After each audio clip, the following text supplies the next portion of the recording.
선생님, 저희 아이 좀 살려주세요. 제가 할 수 있는 건 뭐든 다 할게요. 한 엄마가 중환자실 앞에서 의사 선생님을 붙잡고 눈물을 흘리면서 얘기하고 있었어요. 안녕하세요. 지수의 감동 튜브입니다. 오늘은 스웨덴에서 딸을 살리기 위해 한국으로 오게 된 에바의 사연입니다. 에바가 왜 한국의 중환자실 앞에서 울고 있는지 오늘의 사연 들어보겠습니다. 안녕하세요. 저는 스웨덴에서 대학 교수로 일하고 있는 에바입니다. 저는 7살 딸을 키우고 있는 엄마예요. 저는 학교 다닐 때부터 아이들을 가르치는 걸 좋아해서 스웨덴에서 교육대학으로 입학을 했어요. 남편도 CC 커플로 대학에서 만났어요. 한국에서 교환학생으로 왔다가 저를 만나서 스웨덴에 정착해버렸지요. 이른 나이에 결혼을 했지만 누구보다 열심히 공부했어요. 덕분에 남편과 저는 둘 다 교수로 임용되었어요. 우리 부부는 서로를 너무 사랑했고 같은 일을 하고 있어서 서로에 대한 이해와 배려심도 높았죠. 하지만 그런 행복은 오래가지 못했어요. 임신을 하면서 남편은 계속 교수로 일을 하고 저는 휴직을 하고 출산 준비를 하면서 안식년에 들어갔어요. 그런데 얼마 후 딸은 10개월을 채우지 못하고 칠삭둥이로 태어났어요. 670g의 초미수가였던 탓에 인큐베이터 신세를 져야 했지요. 거기에 유전적 피부 질환으로 태어날 때부터 아이의 온몸을 붉은 반점과 수포가 뒤덮고 있었어요. 병명은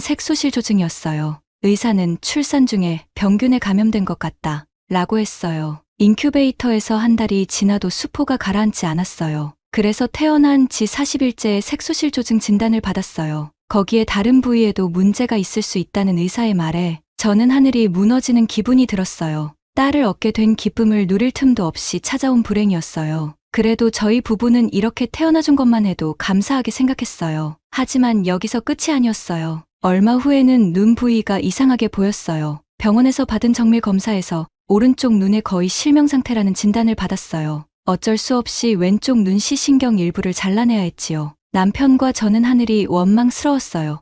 작은 아이에게 이런 힘든 고통을 안겨주는 게 제 탓인 것 같아서 너무 미안하고 죄책감이 들었어요. 하늘은 무심했어요. 5살이 되던 해 제가 응급실에 달려갔을 때 우리 딸은 병상에서 헐떡거리고 있었어요. 어린이집에서 발작을 일으켜서 깜짝 놀란 선생님께서 구급차를 불러서 응급실로 데리고 오셨어요. 딸은 호흡기를 하고 있었고 몸이 마비되기 시작했어요. 며칠 동안 여러 가지 검사를 통해서 길랑발의 증후군이라는 진단이 나왔어요. 길랑발의 증후군은 말초 신경과 뇌신경에 광범위하게 나타나는 원인이 명확하지 않은 염증성 질환입니다. 길랑발의 증후군에 걸리면 갑자기 다리 힘이 약해지거나 움직이지 못하고 통증이 생기는 증상이 나타납니다. 마비는 몇 시간 또는 수일에 걸쳐 진행될 수 있으며 마비의 정도는 가벼운 감각 이상부터 완전한 사지 마비까지 다양했습니다. 마비가 점차 위로 진행되면 환자의 절반 정도가 호흡곤란을 느낍니다. 특별한 치료법이 없어서 급성기 동안에는 호흡을 유지해야 해요.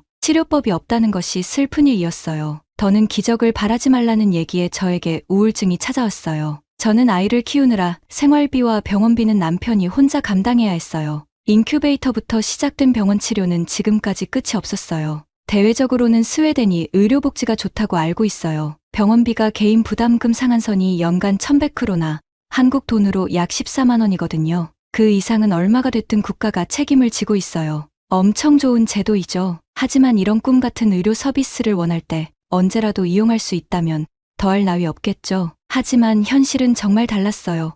공공의료 체계가 대부분 그렇듯 하염없이 기다려야 했죠. EU 보건 보고서에 따르면 스웨덴의 광역지방자치단체 21곳 중에서 외과 수술 대기 기간이 3개월 이상인 환자가 20%를 넘는 지역이 14곳에 이른다고 해요. 인구 1000명당 병상이 2개로 유럽의 OECD 회원국 가운데 최소였어요. 독일의 3분의 1도 안 되는 수준이지요.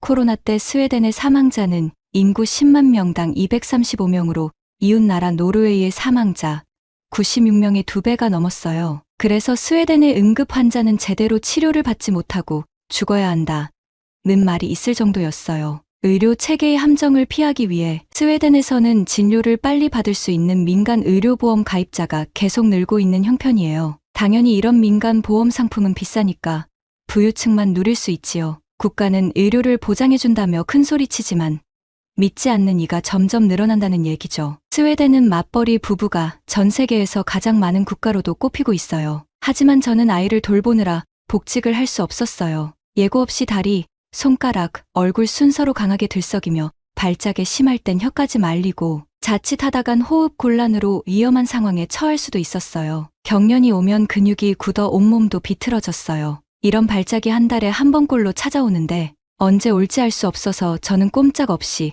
아이와 붙어 있어야 했어요. 남편의 월급으로는 불어나는 병원비 감당이 안 되었어요. 어쩔 수 없이 대출까지 하느라 점점 빚이 늘어났지요. 그렇게 병원비 때문에 힘들어하던 남편은 더 이상은 버티기 힘들었는지 한국으로 가서 치료해보는 건 어떤지 물었습니다. 아픈 아이를 데리고 갑자기 한국에 가자고 하니 저는 너무 당황스러웠어요. 스웨덴에서는 부모가 아이를 봐주는 일은 절대 없어요. 하지만 한국에 가면 부모님도 계시고 아이들 같이 돌봐줄 수 있으니 우리 둘이 벌면서 아이 치료비를 버는 건 어떻겠냐는 제안이었어요. 하지만 저는 한국을 한 번도 가보지 못했고 K드라마에서 보던 한국의 시부모님들은 모두 나쁘다고 인식이 되어 있어서 가고 싶지 않았죠. 내키지 않아서 차일피일 미루었지만 아이를 위해서 한국으로 가기로 결심을 했어요. 비행기에 타서 스웨덴을 떠날 때에는 왠지 눈물이 주르륵 흘렀어요. 딸이 건강해져서 우리 가족이 함께 다시 스웨덴으로 돌아올 날이 올지 몰라서 더욱 그랬던 것 같아요. 한국에 도착하니 밤이었어요. 비행기에서 내려다본 한국의 야경은 너무 아름다웠어요. 마치 우리를 환영하듯이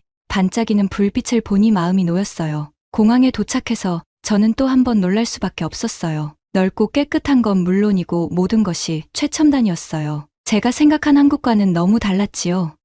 인천국제공항의 웅장한 건물에 넋을 놓고 바라보았죠. 도착해서 입국장을 나서는데 멀리서 시부모님들이 보였어요. 결혼식 때 한 번 뵙고는 처음이었어요. 아이가 아프다 보니 서로 오가며 만나기가 어려웠어요. 밤늦은 시간인데도 불구하고 우리를 마중 나와 주신 부모님들께 너무 감사한 마음이 들었어요. 두 분은 우리를 보자마자 반가운 마음에 뛰어와서 딸을 번쩍 안아주었어요. 드라마에서 보던 시부모의 모습만 생각했던 저는 깜짝 놀랐어요. 공항까지 나오신 것도 놀라웠고 처음 본 손주를 너무 예뻐하시면서 챙기시는데 제가 가지고 있던 선입견이 모두 없어져 버렸어요. 밤이 늦어서 시부모님이 타고 오신 차를 타고 편하게 시댁으로 갈 수 있었어요. 시댁에 도착하자마자 여독을 푸느라 그랬는지 저도 모르게 잠이 들어서 누가 업어가도 모를 정도로 푹 잠을 잤어요. 한국의 온돌방은 처음이었어요. 처음에는 좀 딱딱한 것 같았는데 이불 속에 들어가니 너무 따뜻해서 나도 모르게 잠이 들어버렸어요. 저는 단숨에 한국의 온돌의 매력에 빠졌답니다. 아침이 되어도 저를 깨우지 않아서 늦잠을 잤어요. 처음 온 곳인데도 낯설기보다는 포근하고 따뜻했어요. 북유럽이 작년 겨울도 역대급 한파였어요. 특히 스웨덴 북쪽 지역은 기온이 연일 영하 40도 이하로 떨어지면서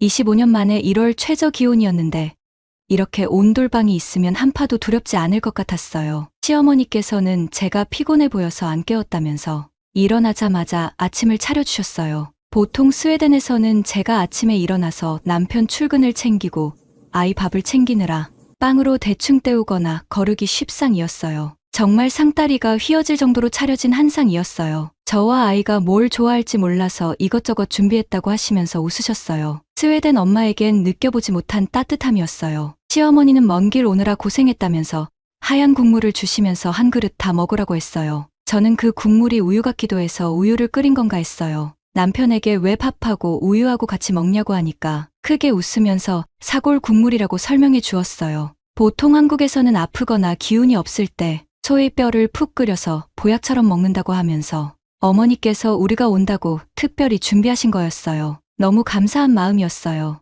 남편이 한국으로 오자고 할 때 고민하지 말고 바로 올 걸 그랬다는 아쉬운 마음이 들었어요. 아침을 먹고 미리 예약해 놓은 병원을 가려면 대중교통을 이용해야 했어요. 남편에게 택시비는 워낙 비싸니까 지하철이나 버스로 이동하자고 했지요. 하지만 남편은 아픈 아이와 같이 가야 하니 택시를 고집했어요. 저는 택시비로 병원까지 이동하면 부담되어 싫다고 했어요. 하지만 남편이 한국은 스웨덴처럼 그렇게 택시가 비싸지 않다고 하면서 걱정 말라고 했어요. 저는 하는 수 없이 남편의 의견에 따라서 택시를 타고 가기로 했어요. 남편에게 나는 딸 준비를 시킬 테니까 택시 정류장으로 가서 택시를 잡아 놓으라고 했어요.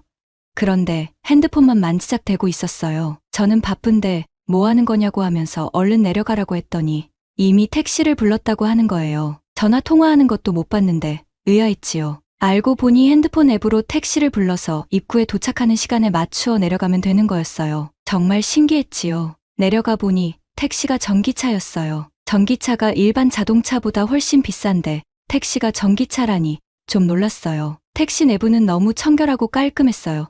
택시 기사님도 너무 친절하셨어요. 저는 속으로 택시비가 많이 나올까봐 불안했지요. 하지만 남편에게 티를 내지는 않았어요. 병원에 도착해서 택시에서 내리는데 남편은 택시비를 내지 않고 내리는 것이었어요. 저는 깜짝 놀라서 남편에게 택시비를 안 내리고 내리면 어떻게 하냐고 물었죠. 남편은 막 웃으면서 택시비는 이미 냈다고 하는 거예요. 저는 영문을 몰라서 어이없어 했지요.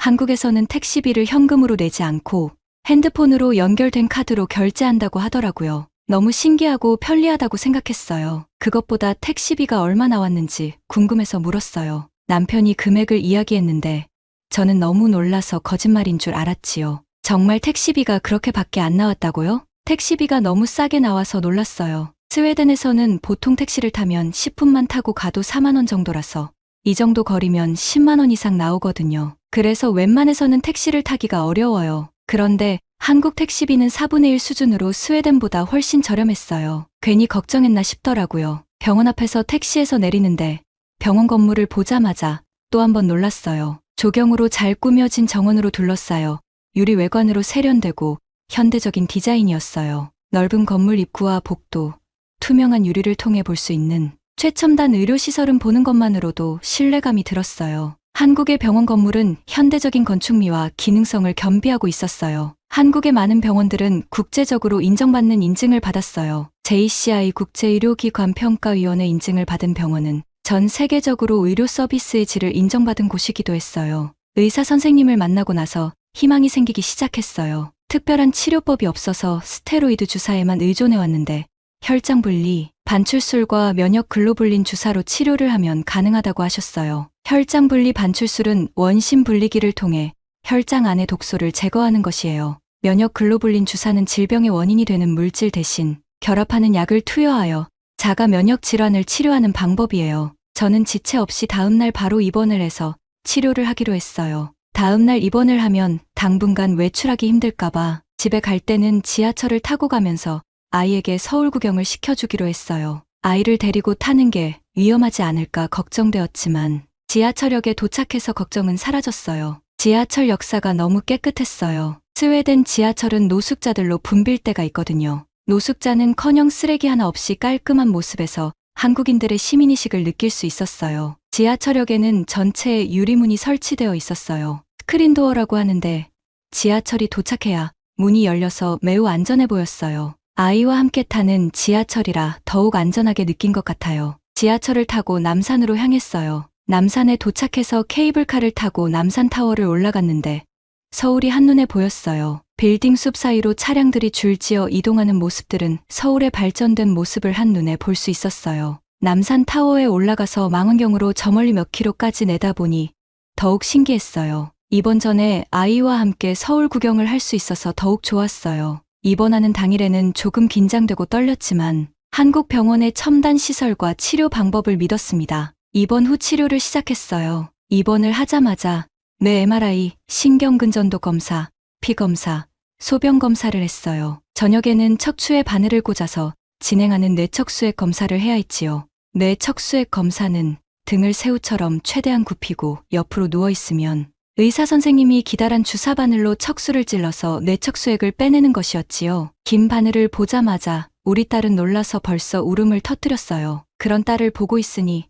저도 눈물이 났어요. 하지만 치료를 해야 하니 어쩔 수 없이 울고 있는 딸을 꼭 부둥켜 안고 검사를 할 수밖에 없었어요. 면역글로불린 약물 주사로 치료를 시작했는데 다행히 치료가 잘 맞았어요. 의사 선생님의 자세한 설명과 우수한 치료로 우리 딸은 점점 상태가 좋아졌어요. 입원하는 동안 간호사 선생님들도 어찌나 친절한지 저에게는 외국이지만 전혀 낯설지 않았어요. 다행히 자가 면역 주사 치료 효과가 좋아서 몇 주 후에는 퇴원을 할 수가 있었어요. 아이 상태가 좋아진 건 좋았지만 퇴원을 앞두고 걱정이 되었어요. 한 달 이상 입원해서 치료하느라 병원비 부담이 되었어요. 하지만 아이를 위해서 그 정도는 감수해야 한다고 생각했어요. 걱정되는 마음에 퇴원 수속을 하는데 남편은 크게 걱정하는 눈치가 아니었어요. 치료비 내역서를 받고 그 이유를 알 수가 있었어요. 이럴 수가.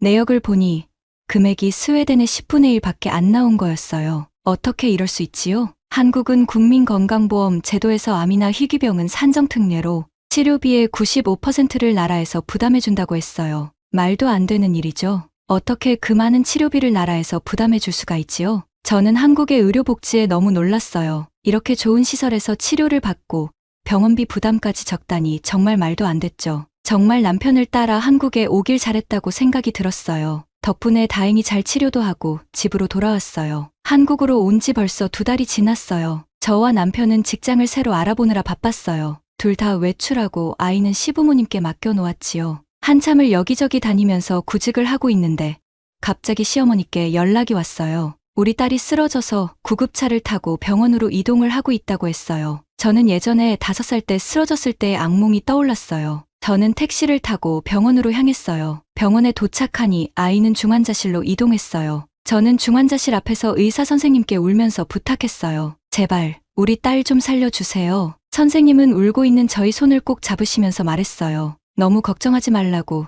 지금은 여러 검사를 하는 중이고 뇌전증이 의심되는 상황이라고 했어요. 약물로 치료할 수 있으니 안심하라고 하셨어요. 다행이었어요. 만약 한국으로 와서 치료하지 않았다면 우리는 어땠을까요? 병원비 부담과 빚더미에서 허우적거리고 있었을 것 같아요. 남편과 저는 대기실에 앉아서 두 손을 꼭 잡고 우리 딸의 치료가 끝나고 나면 스웨덴에서 모든 것을 정리하고 한국에 정착하기로 마음먹었어요. 희귀병으로 아픈 사람들이 희망을 가질 수 있는 나라였어요. 길랑발의 증후군과 뇌전증은 희귀병이기도 하고 완치가 되지 않는 병이에요. 주사와 약물 치료를 꾸준히 하면서 증상이 호전되기를 바랄 뿐이지요. 뇌전증까지 와서 이제는 좀 더 적극적인 치료를 위해 한의원을 찾아갔어요. 길랑발의 증후군 환자가 신경재생 한약을 먹고 호전되었다는 사례가 논문으로도 나왔더라고요. 저희는 집 근처에서 가장 유명한 한의원을 찾아갔어요. 한의원은 대학병원보다는 작았지만 아담하고 깔끔했어요. 입구부터 물씬 한약 냄새가 났어요. 저는 한의원은 물론 한약 냄새는 처음이라서 낯설었지만 왠지 건강해지는 냄새였어요. 한의사 선생님을 만나서 그동안에 스웨덴에서 있었던 일과 한국에서 치료받은 내용을 이야기했어요. 나이가 지긋하고 인자하게 생기신 선생님은 차분히 우리 얘기를 들어주었어요. 그동안 많이 힘들었겠다면서 위로도 해주었어요. 상담을 마치고 치료를 위해 치료실로 딸을 데려갔어요. 여기저기 진맥을 하며 아이를 살피시더니 바늘을 꺼내시더라고요. 설마 저걸로 우리 아이를 찌르는 건 아니겠지 하고 있는데 아니나 다를까 선생님의 바늘은 우리 딸에게 향했어요. 선생님 뭐 하시는 거예요? 저는 너무 놀라서 소리를 질렀죠. 깜짝 놀란 선생님은 잠시 저를 쳐다보시더니 치료 중이라고 설명해 주셨어요. 바늘이 아니고 한의학에서 쓰는 침술인데 침으로 신경자극을 주어서 치료는 기의 흐름을 조정하고 몸의 내부 균형을 회복시키기 위해 사용한다고 해요. 몸에는 기의 흐름을 조절하는 경락과 혈이 존재하며 이러한 특정 지점에 침을 놓아 기의 흐름을 조절하고 다양한 질병이나 증상을 치료하려는 목적이지요. 이러한 방법은 통증 완화, 스트레스 감소, 전반적인 건강 증진 등에 효과적일 수 있다고 해요. 길랑발의 증후군의 치료 연구와 사례 연구에 따르면 침술이 에너지의 원활한 흐름을 복원하고 혈액과 근육 조직을 영양 공급하며 신경 기능을 개선하여 근육 약화, 통증, 조정장애 등의 증상을 개선할 수 있다고 해요. 아무것도 모르고 소리를 질러서 너무 죄송했어요. 선생님은 놀란 저의 모습을 보고 더 놀라셨지만 차분히 침으로 치료하는 이유를 자세히 설명해 주셨어요. 저는 놀란 가슴을 쓸어내리고 치료를 잘 지켜보았어요. 침술 치료를 마치고 나오면서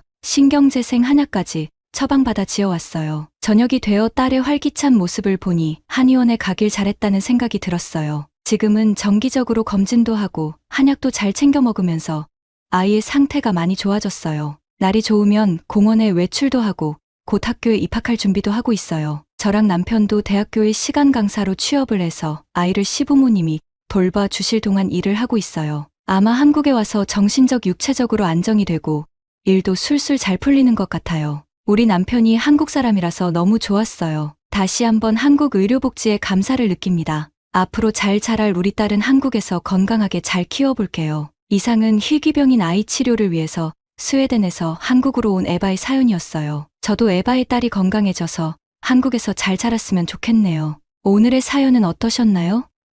사연이 마음에 드셨다면 구독과 좋아요를 눌러주세요. 여러분의 구독과 좋아요는 계속해서 좋은 사연을 소개할 수 있는 큰 힘이 됩니다. 감동적인 사연을 접수받습니다. 메일로 사연 보내주세요. 이상 감동 튜브의 지수였습니다. 의사 가운을 입은 한 중년 남성이 자기 손을 잡고 수술실 앞에서 절규하고 있습니다. 정말 다급한 상황인 것 같은데 과연 무슨 일이 있었을까요? 미국 메이오 클리닉의 심장 전문의가 자신의 난치병을 치료하기 위해 한국을 찾은 사연이었어요. 먼저 구독과 좋아요, 알림 설정은 무료. 꼭 부탁드릴게요. 안녕하세요. 저는 메이오 클리닉의 심장 전문의 마이클 브라운입니다. 제가 이렇게 제 이야기를 나누게 될 줄은 정말 몰랐네요. 저는 미국에서 가장 유명한 병원 중 하나인 메이오 클리닉에서 15년째 심장 전문의로 일하고 있습니다. 매년 수백 건의 수술을 집도하고 수많은 환자들의 생명을 살리는 일을 해왔죠. 하지만 아이러니하게도 제가 겪게 된 병은 제 전문 분야가 아닌 매우 희귀한 자가 면역 질환이었습니다. 처음에는 단순한 피로감이라고만 생각했어요. 의사인 저도 처음에는 단순히 과로 때문이라고 생각했거든요. 하지만 증상은 점점 심각해졌습니다. 아침에 일어날 때면 온몸이 뻣뻣하고 손가락 관절이 붓기 시작했어요. 처음에는 단순 관절염이라고 생각했지만 증상은 점점 더 악화되었습니다. 손가락이 굽어지기 시작했고 수술용 메스를 잡을 때마다 극심한 통증이 느껴졌죠. 의사로서 이런 증상이 얼마나 치명적인지 잘 알고 있었습니다. 수술은 정교함이 생명인데 이대로 가다간 더 이상 수술을 할 수 없을지도 모른다는 두려움이 엄습했죠. 절망적인 순간들은 지금도 생생히 기억납니다. 그때는 제가 정말 끝이구나 싶었죠. 메이오 클리닉의 수석 심장 전문의로서 저는 매주 56건의 심장 수술을 집도했습니다. 심장이 멈춘 환자를 살리고 새 생명을 선물하는 일이 제 일상이었죠. 하지만 그날은 달랐습니다. 평소처럼 수술실에 들어섰는데 메스를 잡는 순간 제 손가락이 말을 듣지 않았어요. 통증이 너무 심해 메스를 제대로 쥘 수조차 없었습니다. 다행히 옆에 있던 동료 의사가 재빨리 상황을 파악하고 수술을 대신해줬지만 그날 이후 제 인생은 완전히 달라졌습니다. 처음에는 일시적인 증상이려니 했어요. 하지만 점점 더 심각해졌죠. 아침에 일어날 때면 손가락이 마치 나무 토막처럼 뻣뻣했고 연필 하나 짚기도 힘들었습니다. 양치질을 할 때조차 칫솔을 제대로 잡을 수 없을 정도였어요. 가장 괴로웠던 건 밤 시간이었습니다. 통증 때문에 잠을 이루지 못하고 새벽마다 천장만 바라보며 울 때가 많았어요. 제 옆에서 평화롭게 잠든 아내를 보며 이제 더 이상 가장으로서의 역할도 못하게 되는 건 아닌지 두려웠습니다. 병원에서는 더욱 괴로웠죠. 매일 아침 회진을 돌 때면 주치의들이 제게 수술 스케줄을 보고하는데 전 그저 고개를 끄덕이는 것밖에 할 수 없었어요. 30년 동안 내 손으로 해왔던 일들을 이제는 구경만 해야 한다는 게 그건 마치 살아있는 지옥 같았습니다. 어느 날은 제가 그동안 수술했던 환자들의 차트를 뒤적여봤어요. 지난 15년간 2,000건이 넘는 수술을 했더군요. 그 중에는 다른 의사들이 포기했던 환자들도 많았습니다. 제 손끝에서 새 생명을 얻은 사람들. 하지만 이제는 가장 기본적인 수술조차 할 수 없게 된 거죠. 동료 의사들을 찾아다니며 진료를 받았지만 돌아오는 대답은 비슷했어요. 스트레스성 관절염일 수 있어요. 나이가 들면서 오는 자연스러운 현상일 수 있습니다.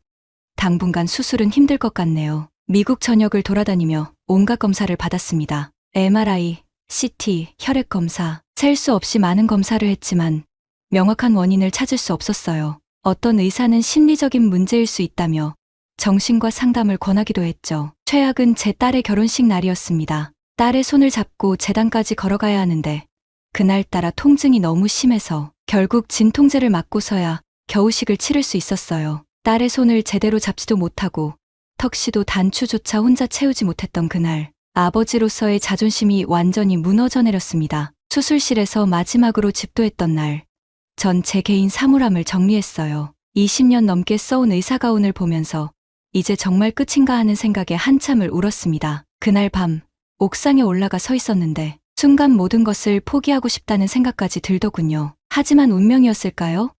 그날 밤 연구실에서 우연히 발견한 한 논문이 제 인생을 바꿔놓게 될 줄은 그때는 정말 몰랐습니다. 한국의 서울대병원의 한 류마티스 전문의가 쓴 논문이었는데 제 증상과 놀랍도록 일치하는 내용이었어요. 처음에는 반신반의했습니다. 아무리 그래도 미국의 수많은 명의들도 해결하지 못한 문제를 작은 한국이라는 나라에서 해결할 수 있을까 하는 의구심이 들었거든요. 한국은 더구나 분단국가의 K-팝만 유명한 나라라고 생각했어요. 하지만 더 이상 선택의 여지가 없었습니다. 손가락 통증이 심해져서 이제는 수저를 들기도 힘들 정도였으니까요. 결국 저는 혹시나 하는 기대를 걸고 한국행을 결심했습니다. 솔직히 말씀드리면 그때까지만 해도 한국이라는 나라에 대해 많은 편견이 있었어요. TV에서 가끔 보는 K-팝이나 드라마 정도만 알고 있었죠. 의료시설은 분명 미국보다 뒤처져 있을 거라 생각했고 의사소통도 걱정됐습니다. 인천공항에 도착한 순간부터 제 편견은 깨지기 시작했습니다. 우선 공항이 제가 본 어떤 공항보다도 현대적이고 세련됐어요. 자동 출입국 시스템은 미국보다 훨씬 빠르고 효율적이었죠. 공항 곳곳에 설치된 AI 안내, 로봇들을 보면서 이게 정말 내가 생각하던 그 한국이 맞나? 하는 생각이 들었습니다. 공항에서 서울로 향하는 길은 더 큰 충격의 연속이었어요. 도로 위에 디지털 교통 안내판, 그리고 도시 곳곳에 설치된 미래지향적인 건물들, 마치 SF 영화에 들어온 것 같았습니다. 특히 놀라웠던 건 디지털 인프라였어요. 택시 안에서도 오지 와이파이가 끊김없이 잡혔고 모든 결제가 스마트폰 하나로 이뤄지더군요. 미국에서는 아직도 신용카드를 긁는 가게들이 많은데 말이죠. 숙소에 도착해서도 놀라움은 계속됐습니다. 전자 도어락은 기본이고 음성인식으로 모든 전자기기를 제어할 수 있었어요. 심지어 화장실 변기도 전자동이더군요. 창밖으로 보이는 서울의 야경은 뉴욕이나 LA보다도 더 미래지향적으로 느껴졌습니다. 하지만 가장 큰 충격은 다음날 방문한 서울대병원이었습니다. 병원 로비에 들어서는 순간 미국의 어떤 최첨단 병원보다도 현대적인 시설에 놀랐어요. 접수부터 진료 예약까지 모든 것이 디지털화되어 있었고 대기 시간도 놀랍도록 짧았습니다. 진료실에 들어가기 전에 거치는 기초 검사실의 모습은 정말 인상적이었어요. 환자가 검사실에 들어서면 자동으로 체온, 혈압, 심전도까지 체크되는 통합검진 시스템이 갖춰져 있었거든요. 미국에서는 아직 간호사가 일일이 재는 것들인데 말이죠. 검사실에서 마주한 의료기기들은 제가 알던 것보다 훨씬 진보된 모델이었습니다. 특히 3D 영상진단 장비는 미국에서는 아직 임상시험 단계인 최신형이었어요. 의사로서 이런 첨단 장비들을 보며 깊은 감명을 받았습니다. 김 교수를 처음 만났을 때도 놀라움의 연속이었어요. 완벽한 영어 실력은 물론이고 제 논문까지 읽어보고 온 철저한 준비성에 감동받았죠. 더구나 제 증상에 대해 그동안 미국의 어떤 의사보다도 정확한 분석을 해주셨어요. 의료진들의 태도도 인상적이었습니다. 미국의 병원이 다소 사무적이고 형식적이라면 이곳의 의료진들은 환자를 가족처럼 대하면서도 전문성은 절대 잃지 않았어요. 간호사들도 모두 석사 이상의 학위를 가진 전문가들이더군요. 치료를 받으면서 알게 된 한국의 의료 시스템은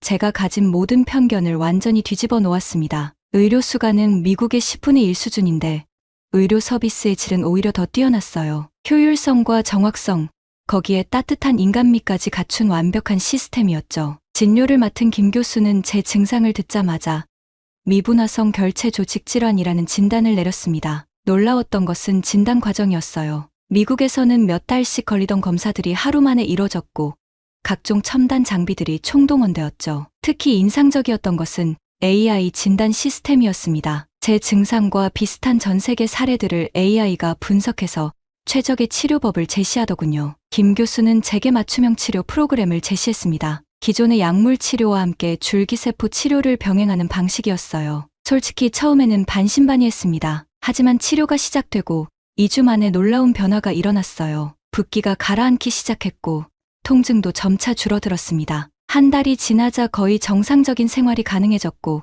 2달째에는 다시 수술도 가능한 상태가 되었죠. 미국의 동료 의사들은 제 회복을 기적이라고 불렀습니다. 하지만 더 놀라운 것은 따로 있었습니다. 치료 과정에서 알게 된 한국 의료진들의 헌신적인 모습이었어요. 밤낮 없이 환자를 살피고 최신 연구 결과들을 공유하며 끊임없이 토론하는 모습은 제게 큰 감동을 주었습니다. 특히 김 교수는 제 치료 과정을 세세하게 기록해서 논문으로 발표했고 이는 전 세계 의학계에 큰 반향을 일으켰죠. 덕분에 저와 비슷한 증상으로 고통받던 많은 환자들이 새로운 희망을 발견하게 되었습니다. 치료를 마친 후 의사인 저도 놀랄 만큼 빠른 회복이 시작됐습니다. 김 교수는 제게 2주 정도 한국에 더 머물면서 재활치료를 받는 것을 추천했어요. 처음에는 그저 병원에서 재활치료만 받다 돌아갈 생각이었는데 이 2주간의 경험이 제 인생을 완전히 바꿔놓았습니다. 우선 병원 식단에서부터 충격을 받았어요. 미국 병원에서는 상상도 할 수 없는 건강식이 제공됐거든요. 매끼 한식으로 나오는 식사에는 계절별 나물,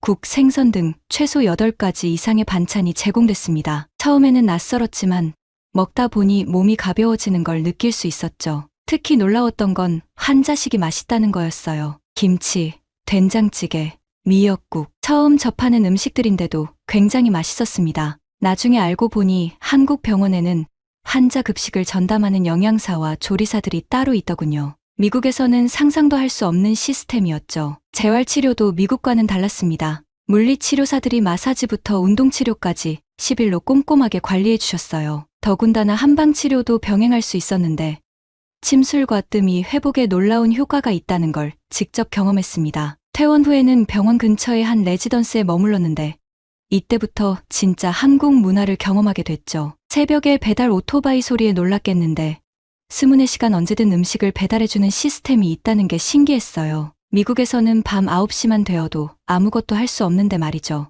한국의 목욕 문화도 특별했습니다. 찜질방에서의 경험은 제 인생에서 가장 특별한 추억 중 하나가 되었습니다. 처음 김 교수가 찜질방을 추천했을 때는 솔직히 많이 망설였어요. 옷을 다 벗고 낯선 사람들과 함께 있어야 한다는 말에 미국인인 제게는 큰 용기가 필요했거든요. 하지만 김 교수는 웃으면서 찜질방이야말로 한국의 대표적인 힐링 공간이라며 특히 제 관절 치료에도 매우 좋을 거라고 권했습니다. 그래서 용기를 내어 한번 가보기로 했죠. 찜질방 입구에 들어서자마자 놀라웠어요. 마치 작은 마을 하나가 실내에 있는 것 같았거든요. 안내 데스크에서는 핑크색 수면복 한 벌과 작은 수건을 건네주었는데 이게 또 하나의 문화 충격이었죠. 미국에서는 상상도 할 수 없는 광경이었으니까요. 탈의실에서 옷을 갈아입고 나왔을 때가 제일 떨렸습니다. 그런데 웬걸 사람들은 제가 외국인인 것에 전혀 신경 쓰지 않더군요. 오히려 자연스럽게 대화를 걸어주면서 어느 방이 좋은지 친절하게 설명해 주었어요.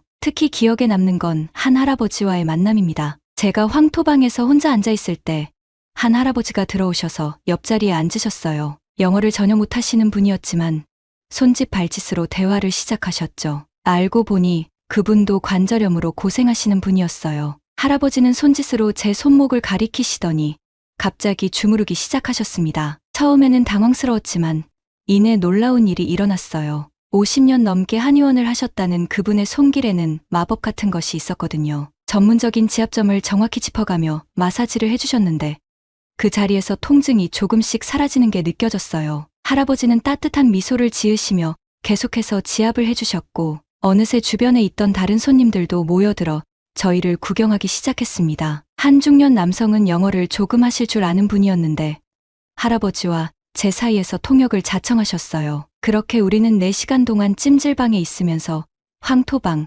소금방, 얼음방을 번갈아 가며 체험했습니다. 할아버지는 각 방마다 얼마나 있어야 하는지, 어떤 순서로 들어가야 하는지 꼼꼼히 알려주셨어요. 심지어 찜질방 안에 있는 작은 식당에서 시원한 식혜와 계란도 사주시면서 한국의 전통 음료와 간식을 설명해 주셨죠. 그날 저녁 찜질방을 나오면서 저는 깨달았습니다. 이곳은 단순한 휴식 공간이 아니라 사람과 사람 사이의 정을 나누는 특별한 공간이라는 것을요. 미국에서는 최고급 스파를 가도 느낄 수 없는 따뜻함이 이곳에는 있었습니다. 특히 인상 깊었던 건 할아버지께서 마지막으로 해주신 말씀이에요. 통역해주시는 분을 통해 병은 약으로만 낫는 게 아니라 마음으로도 낫는 거야. 이렇게 같이 있는 것만으로도 치료가 되는 거지라고 하셨거든요. 그 말씀이 제 마음 깊이 와닿았습니다. 다음 날부터 저는 매일 찜질방을 다녔어요. 놀랍게도 관절 통증이 눈에 띄게 좋아졌고 무엇보다 마음이 편안해졌습니다. 할아버지와는 그 후로도 몇 번 더 만났는데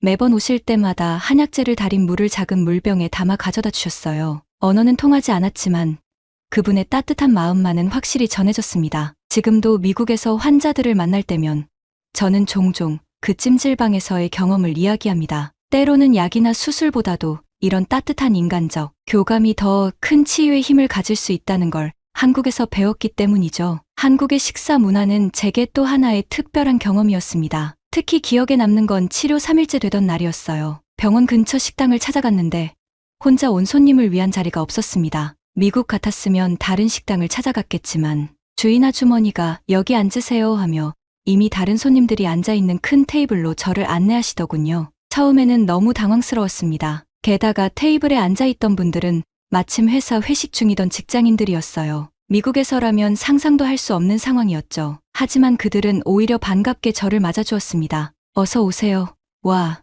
외국인이시네요. 혹시 처음 와보셨어요? 영어를 조금씩 섞어가며 저와 대화를 시도하는 그들의 모습이 무척 인상적이었어요. 특히 한 젊은 직원이 스마트폰의 번역기를 이용해가며 저와 대화를 이어나갔죠. 제가 미국 의사라는 걸 알고는 다들 더욱 관심을 보이셨어요. 그런데 정말 놀라운 일은 그 다음이었습니다. 제가 주문하려고 메뉴판을 들여다보고 있는데 회사 팀장이라는 분이 우리가 시키는 거 다 같이 드셔보세요. 한국 음식 제대로 맛보실 수 있게 해드릴게요 라고 하시더군요. 그리고는 주인 아주머니와 상의하더니 온갖 음식을 주문하기 시작했습니다. 순식간에 테이블은 온갖 음식들로 가득 찼어요. 삼겹살, 김치찌개, 해물파전, 각종 반찬들. 특히 놀라웠던 건 음식을 나누는 문화였습니다. 미국에서는 각자 자기 접시에 담긴 음식만 먹는데 여기서는 모든 음식을 함께 나눠 먹더군요. 팀장님은 저를 위해 직접 고기를 구워주셨고 다른 분들은 제가 처음 보는 음식들을 하나씩 설명해 주셨어요. 이건 쌈이에요. 상추에 고기 넣고 마늘이랑 쌈장 넣고 이렇게 싸서 한 입에 드세요. 처음에는 어색했지만 그들이 알려준 대로 먹어보니 정말 맛있었습니다. 특히 인상 깊었던 건 건배 문화였어요. 물론 저는 환자였기에 음료수로 대체했지만 잔을 부딪히며 서로의 행복을 기원하는 모습이 무척 따뜻하게 느껴졌습니다. 한 번 건배를 할 때마다 저를 위해 마이클 선생님의 빠른 쾌유를 빕니다 라고 외치는 모습에 깊은 감동을 받았죠. 식사 도중에 가장 어린 직원이 한국에서는 밥을 혼자 먹는 게 가장 큰 불행이라고 생각해요. 그래서 혼자 드시는 분 보면 같이 먹자고 하는 게 당연하죠 라고 말해줬는데 그 말이 아직도 기억에 남습니다. 2시간 넘게 이어진 식사가 끝날 무렵 제가 계산하려고 하자 팀장님이 단호하게 말리셨어요. 손님이신데 어떻게 내시게 해요. 다음에 미국 가면 저희 아들 잘 부탁드립니다. 하시면서 웃으시더군요. 그제서야 알게 됐는데 팀장님의 아들이 미국 의대 진학을 준비하고 있다고 했어요. 이후로도 저는 그 식당을 자주 찾았습니다. 매번 갈 때마다 주인 아주머니는 우리 미국 의사 선생님 오셨네 하시며 반갑게 맞아주셨고 늘 새로운 손님들과 자리를 함께하게 해주셨어요. 덕분에 저는 한국인 의사, 교수, 회사원 등 다양한 분들과 친구가 될 수 있었습니다. 나중에 알고 보니 이런 식사 문화를 동성문화라고 한다더군요. 낯선 사람과도 자연스럽게 식사를 함께하는 문화라고 하는데 이런 문화야말로 한국의 정을 가장 잘 보여주는 것 같아요. 지금도 미국에서 혼자 식사할 때면 그때의 따뜻했던 기억이 떠오르곤 합니다. 언젠가부터 저희 성격이 급해졌습니다. 물론 나쁜 건 아니고 좋은 쪽으로요. 한국의 빨리빨리 문화는 처음엔 저를 당황스럽게 했지만 나중엔 완전히 매료되었습니다. 특히 재미있었던 경험이 있는데요. 제 휴대폰이 고장났을 때였습니다. 어느 날 아침 갑자기 제 아이폰이 먹통이 됐어요. 미국이었다면 애플 스토어 예약을 하고 최소 며칠은 기다려야 했을 텐데 김 교수가 강남에 가면 금방 고칠 수 있을 거예요 라고 하시더군요. 그래서 찾아간 곳이 강남 테크노마트였는데 이곳에서의 경험은 정말 놀라웠습니다. 건물에 들어서자마자 수십 개의 휴대폰 수리점이 있었고 한 가게 주인분이 제 폰을 보더니 30분이면 됩니다 라고 하시는 거예요. 미국에서는 며칠씩 걸리는 수리가 30분이라니 처음엔 반신반의했죠. 하지만 정말 놀랍게도 약속한 시간에 맞춰 수리가 끝났어요. 게다가 수리하는 동안 저를 그냥 기다리게 하지 않고 옆 카페에서 커피 한잔 하고 오세요. 전화 드릴게요 라며 친절하게 안내해 주셨죠. 정확히 25분 후에 전화가 왔고 폰은 새 것처럼 완벽하게 수리되어 있었습니다. 이 경험 이후로 저는 한국의 빨리빨리 문화에 푹 빠져들었어요. 특히 배달 문화는 정말 충격적이었습니다. 어느 날 밤 병원 숙소에서 일을 하다가 배가 고파져서 김 교수가 알려준 배달 앱을 다운받았어요. 처음에는 밤 11시에 무슨 배달이야 라고 생각했는데 웬걸 수백 개의 식당이 영업 중이더군요. 치킨을 주문했는데 앱에서는 예상 배달 시간 37분이라고 표시됐어요. 그런데 놀랍게도 정확히 35분 후에 치킨이 도착했습니다. 배달원분이 조금 늦어서 죄송합니다라고 하시는데 저는 웃음이 나왔어요. 미국에서는 30분 안에 배달된다는 건 상상도 할 수 없거든요. 온라인 쇼핑도 마찬가지였습니다. 아침에 주문한 물건이 저녁에 도착하고 심지어 몇 시간 만에 배송되는 퀵커머스라는 서비스도 있더군요. 한 번은 아침에 운동화 한 켤레를 주문했는데 점심시간도 되기 전에 배송이 완료됐어요. 미국에서는 보통 일주일은 기다려야 하는데 말이죠. 가장 인상적이었던 건 병원 검사 시스템이었습니다. 미국에서는 MRI 촬영을 하면 결과가 나오는 데만 며칠이 걸리는데 서울대병원에서는 촬영 직후 바로 결과를 확인할 수 있었어요. 심지어 담당 의사 선생님께서 좀 오래 걸려서 죄송합니다라고 하시는데 걸린 시간은 고작 30분이었습니다. 카페에서 있었던 일도 기억에 남네요. 제가 커피를 주문하고 자리에 앉아 있는데 옆자리에 한국인 손님이 이 카페는 좀 느린 편이에요 라고 말씀하시더군요. 저는 의아했습니다. 주문하고 2분도 안 되어 커피가 나왔는데 말이죠. 나중에 알고 보니 보통의 한국 카페는 주문과 동시에 제조가 시작되어 1분 내로 음료를 서빙한다고 해요. 이런 빨리빨리 문화는 단순히 속도만의 문제가 아니었습니다. 그 이면에는 놀라운 시스템과 효율성이 있었어요. 예를 들어 병원 예약 시스템은 환자의 대기 시간을 최소화하기 위해 AI로 최적화되어 있었고, 배달앱은 실시간 교통 상황을 반영해 가장 빠른 경로를 찾아내더군요. 처음에는 이런 빠른 템포가 부담스러웠지만 시간이 지날수록 이것이야말로 한국이 이렇게 빠르게 발전할 수 있었던 원동력이라는 걸 깨달았습니다. 빨리빨리는 단순한 급함이 아니라 효율성과 편의성을 최우선으로 생각하는 서비스 정신이었던 거죠. 미국으로 돌아간 후 저는 우리 병원의 시스템을 많이 개선했습니다. 검사 결과를 최대한 빨리 통보하고 예약 시스템을 효율적으로 바꾸고 한국에서 배운 빨리빨리 문화의 장점을 적용한 거죠. 덕분에 환자 만족도가 크게 높아졌답니다. 한국의 정문화는 제 인생을 바꿔놓은 특별한 경험이었습니다. 특히 한국 의료진들의 따뜻한 마음씨는 지금도 잊을 수가 없네요. 미국의 병원이 마치 공장처럼 시스템화되어 있다면 한국의 병원은 마치 따뜻한 가족 같았거든요. 처음 입원했을 때의 일입니다. 밤중에 통증이 심해 잠을 설치고 있었는데 야간 근무 중이던 김수진 간호사님이 저를 발견하셨어요. 보통 같았으면 진통제를 한 번 더 투여하고 끝났을 텐데 수진 간호사님은 제 곁에 앉아 이야기를 들어주셨습니다. 저는 그날 처음으로 제 두려움을 누군가에게 털어놓았어요. 다시는 수술을 못하게 될까봐 무섭다고요. 수진 간호사님은 제 이야기를 끝까지 들어주셨고 본인의 어머니도 비슷한 증상으로 고생하셨다가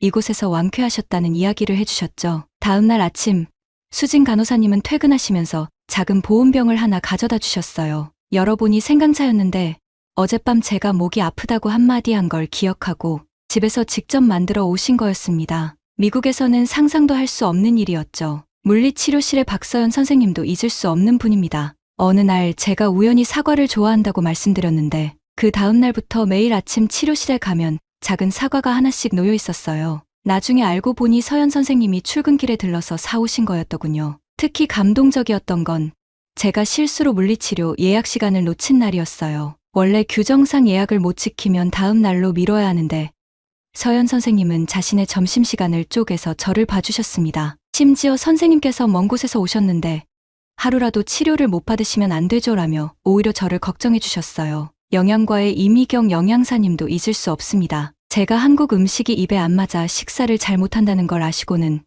매일 메뉴를 수정해서 저만의 특별식을 만들어 주셨어요. 심지어 주말에도 출근하셔서 제가 잘 먹을 수 있는 메뉴를 연구하셨다고 하더군요. 그동안 음식이 제 입맛에 딱 맞았던 이유를 그제서야 알게 되었어요. 어느 날은 미경 영양사님이 우리 어머니가 만드신 김치라며 작은 반찬통을 가져다 주셨어요. 미국 가시면 한국 음식이 그리우실 테니 이거라도 드셔보세요 라는 말씀과 함께요. 그 김치 맛은 지금도 잊을 수가 없네요. 담당이었던 김 교수님도 놀라운 분이었습니다. 어느 날 저녁 갑자기 걱정되는 증상이 있어서 문자를 드렸는데 바로 영상통화를 걸어오셔서 30분 넘게 상담을 해주셨어요. 주말이었는데도 말이죠. 퇴원하기 전날에는 의료진들이 작은 송별회를 열어주셨어요. 다들 바쁜 와중에도 시간을 내서 모여주셨고 손수 준비한 작은 선물도 건네주셨습니다. 간호사님들이 만든 손편지, 물리치료사 선생님이 준비한 찜질팩, 영양사님의 레시피 노트, 하나하나가 정성이 가득한 선물이었죠. 그 중에서도 가장 감동적이었던 건